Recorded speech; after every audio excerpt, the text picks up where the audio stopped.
YouTubers, Mike Martin's here with the Mike Martin channel. Thanks for joining me. Happy Friday, everybody. Hope everybody's doing well. Okay, I kind of want to bring this up.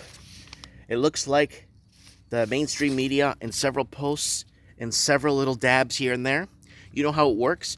They kind of throw it out there, see how the people react to it, see how the public reacts, see how people at work talk. Well, kind of throw it out there before they start making it more mainstream and more kind of in your face. Well, here it is, guys. I kind of want to throw something out there because it's really to the heart. The New York Compost is actually, or the New York Times, sorry, is posting this. The Christian right is in decline and it's taking America with it. So what does that mean exactly? Now, let's listen to the English here. That the Christian right is in decline and it's taking America with it. So here, I'm going to tell you in a nutshell right now what that means. It means that America's falling. And who are they going to blame for the fall of America? The Christians.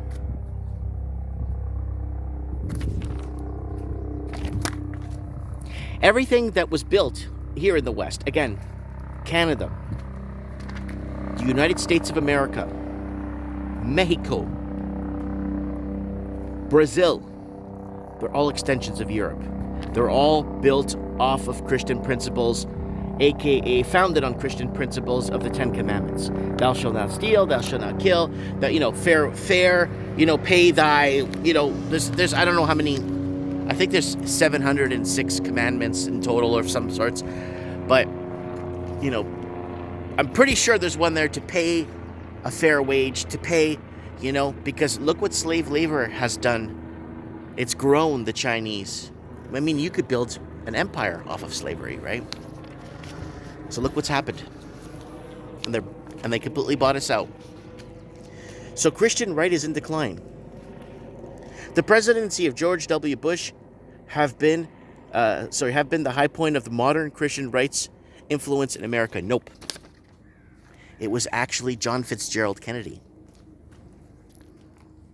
Look it up, because I actually did. White evangelicals were the largest religious faction in the country. They had a president who claimed to be one of their own.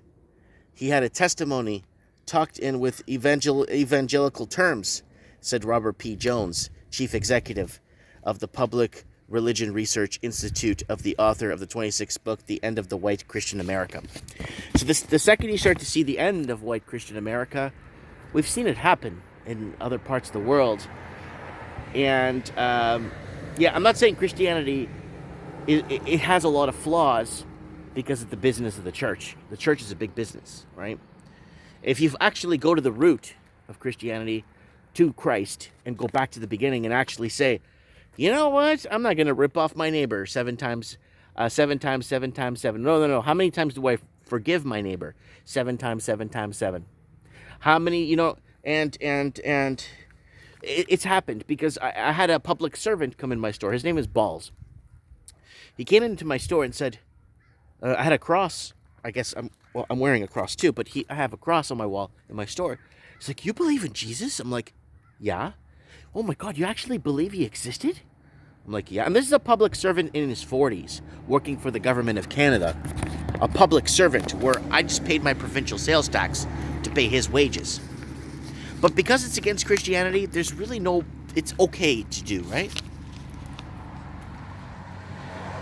Back then, much of the public sided with religious right and the key culture war issue of gay marriage. In 2004, if you had said, we're the majority, we oppose gay rights, they oppose marriage equality, and the majority of Americans is with us. So what they do is they pick apart specific little parts of the Bible and they put it front and center. If you haven't figured that out by now, I have no issue with anybody and what they do, and I give everyone their own piece, and I don't even form an opinion because I don't care. It's the ones that form opinions are actually going against a lot of other things, right? Forming negative opinions. Positive reinforcement is always good, right? So it goes into basically the decline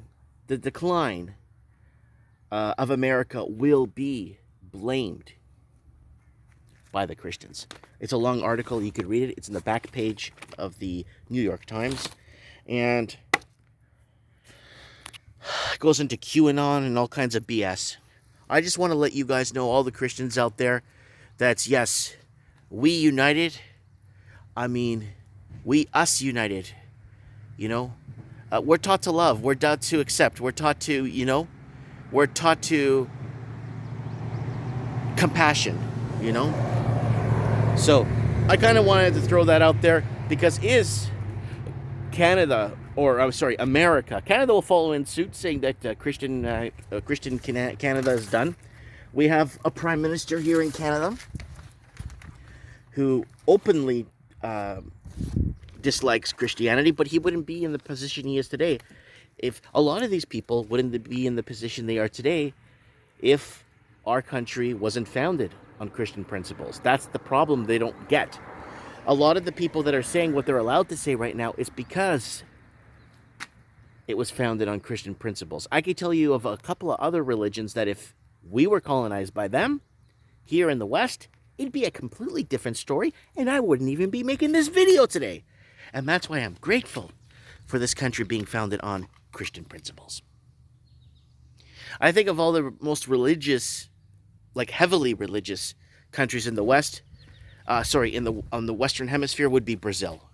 I've been to Brazil, and it's very, because it's predominantly, they speak Portuguese, but it was the Portuguese brought in Christianity, right? If I take you guys to Angola, to Luanda, Portuguese Africa, it is a big deal there, Christianity. People go to church, everybody organized, go to church, hear the word of God, kind of preach, talk, discuss, share, love. And that, I don't know. I've never been once to a church in my entire life where they preached negativity against one another. Never. So, anyways, I want to know what you guys think in the comments below. Is the Christian right in decline? And is it to blame for America's downfall? Comment below. Lots of love. Happy Friday. God bless.